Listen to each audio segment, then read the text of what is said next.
Virgo ascendants. Virgo is the sixth house in the natural horoscope, and now the sixth house is coming to the first house. One special characteristic of Virgo is that its ruler Mercury is exalted in its own house. So Mercury comes to the first house and is exalted in its own sign. This indicates that there is a significant level of introversion internally. This is very unique for any planet to be exalted in its own sign. So, in this sign, there is a certain level of shyness, introversion, and keeping things to themselves. Also, the thinking carries a sense of purity and detailing. When Virgo ascendants tackle any topic, they try to bring purity to the entire subject. They are very detail oriented because Mercury has analytical capabilities and is good at calculations. This capability is enhanced because is exalted in its own sign, making the internalization very strong. They focus on the smallest details in everything, trying to break down things into structured parts. They're capable of creating a highly detailed structure and are detail oriented in all manners. Any topic they encounter, they will go into details and fully analyze it. Another aspect is that because they understand topics so internally and in so much depth, they don't follow the conventional or worldly methods. The general public's opinion tend to be emotion based and superficial. Virgo ascendants will delve deeper into why something appears a certain way, looking at what is actually happening. When they go deep, they often diverge from the conventional worldly thinking. This makes their approach to work different and sometimes hard for others to understand. Some people might find their approach awkward or different, and they often feel disconnected from the usual ways of doing things. Virgo ascendants have a habit of structuring everything, categorizing every detail, and organizing their environment meticulously. While it may not be a problem per se, they reach a point where they feel very satisfied with the analysis and lose interest in the topic. Then they start looking for new topics to explore, diving into details again. They keep exploring different topics and understanding each one thoroughly. To outsiders, it might seem like they have attention deficiency because they don't stay focused on one thing for long. In extreme cases, when afflictions are high, this can also resemble ADD or attention deficit disorder, where maintaining focus is challenging due to constant shifts in interest. Compounding that, sixth house is also associated with illness, deaths, and enemies. Since sixth house ruler is also the first house ruler, there might be mental issues related to this.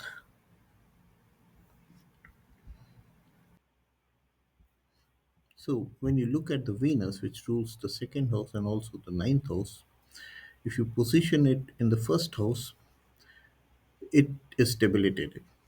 So, Venus is primarily a significator of relationship, and when debilitated in the first house, it it gives a tendency to the Virgo ascendants of staying single. So Virgo ascendants love to stay single. They have a self-contained life. Even if they do marry, they approach it very calculatively. It's not an emotional bonding. It's more of a calculation that they're doing. In their relationships, they don't necessarily have negative outcomes. They maintain their marriages and relationships because they value relationships in a different way. For them, the value of relationship is more about maintaining it. They see that if a relationship is broken, the loss is more than the benefit. that they get while staying in a relationship. So, despite having a tendency to stay single, they generally don't try to break main relationships because they know that it leads to loss for both parties. Hence, they keep relationships interestingly maintained but without much of an emotional involvement. They tend to minimize emotional content in relationships, focusing more on practical aspects. They can detach from relationships quite easily and are not significantly bothered if relationship ends.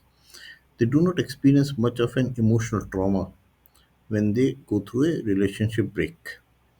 This type of detachment can sometimes make conversations feel distracted. If you are trying to have a relationship discussion with a Virgo ascendant, that discussion can turn out to be a very strange one. They may jump from one topic to another, which may create a sense of confusion to the other people. However, the deeper reason is that the mind tends to jump from one topic to another very fast, and this makes the conversation looks a bit distracted. In a typical conversation with a Virgo ascendant, they might cover many topics which make it hard for people to focus on. Compare that to that of a relationship of a Cancer ascendant. Cancer ascendants could be very emotionally involved in the relationship and continue to focus on the emotional aspects. Even if they break up, they will have a connect with the previous memories, and they will continue the discussions of how they feel about it. In the conversation of Virgo ascendants, on the other hand, it might seem that they are very interested in discussing multiple topics. So they might be talking about anything under the sky rather than focusing on issues which are more emotional or focused on how the relationship should work. This characteristic of switching topics can make it feel that they are not genuinely interested in a conversation. However, they are generally very comfortable in the social environment and they are not too much affected by what others say or what are the trends in the society. They are quite confident and do not get swayed by societal trends or peer behavior. They appear stable and deep and often seem to be having a solid presence. When they are not engaged in a relationship, the tendency to stay single may become more pronounced. With respect to career, the 10th Lord, which is a significator of career, is exalted in the ascendant. Essentially, these individuals will have an individualistic career. They feel very uncomfortable with teamwork and similar activities. They are very content with their analysis. They are not overly concerned with other things. Many a times they are willing to compromise a lot of money as well. They do not work for money, but they are seeking purity of thought. Their tendency is to analyze things internally, unlike others who might stick to a corporate company's goal and work towards a target. They might want to start working towards a different goal, which is not relevant to their job, and this makes them feel uncomfortable in an organizational setting. They do not work as a single cohesive unit with a team. Instead, they have a very individualistic personality. This might be one of the reasons why they frequently change jobs. The 10th house is also a dual sign, which brings multiplicity into their career. Additionally, these individuals do not seek validation from others. Once they have done their analysis, they are very clear about their conclusions. They are like a scientist who, after conducting an experiment and proving a point, does not care much about others' opinion because they have already determined how things should be.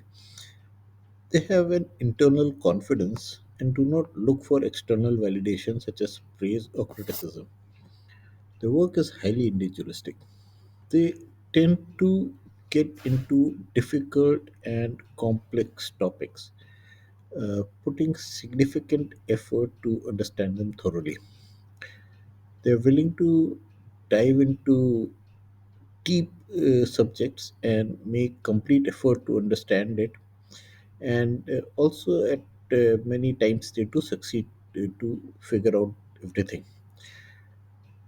And this is a prominent thing that they, after succeeding, they try to move to another complex topic, and that sometimes results in change of careers. If we look at Mars, which owns the third and the eighth house, we can conclude that the efforts are directed towards deep and mysterious topics. This is because the third house indicates efforts and eighth house indicates deep and mysterious subjects. They delve into hidden knowledge and mysteries, putting in significant effort to understand them thoroughly. They are willing to dive into complex topics and make a complete effort to understand. They do succeed many a times in understanding such topics. Furthermore, since the third house indicates younger siblings, friends, and neighbors, and eighth house indicates obstacles and difficulties, Virgo ascendants have difficulties with their younger siblings or friends or neighbors. This again is a justification of the fact that they are having a tendency of being alone. Let's look at the case of Steve Wozniak. Steve Wozniak, who was the co founder of Apple along with Steve Jobs, was responsible for the technical innovations at Apple, including designing and creating everything related to Apple computers. When he started the company, Wozniak single handedly designed the entire Apple system. He was a technical person who worked on hardware, circuit board design, and the operating system, all aspects of the computer. He created everything on his own, which typically would require a team of 15 to 20 people with specialized skills. This shows his capability to delve deeply into a topic and solve every problem comprehensively on his own. In 1981, Wozniak was involved in a plane crash and fell into coma. When he woke up, he suddenly lost interest in engineering and design. Despite having created such an in depth and complex system for Apple, he decided he wanted to start afresh and no longer wanted to continue with engineering and design. This demonstrated his ability to lose interest in one area and shift to a new interest. Additionally, Wozniak was never driven by money. Even though he became wealthy from Apple, he gave away $10 million of his Apple stock to his employees, stating that he didn't want the money. Moreover, in his relationship with Steve Jobs, Wozniak found out that Jobs had hidden significant amounts of money from him. The share of profits should have been split equally between them was not fairly distributed. Jobs had concealed that actual amount received and kept a larger share for himself. When Wozniak realized this, he felt bad. He also said that if Jobs had been upfront about it, he would have given away the money anyway. For Wozniak, the primary interest was his work. He preferred to focus on his work and its outcomes rather than on financial gains.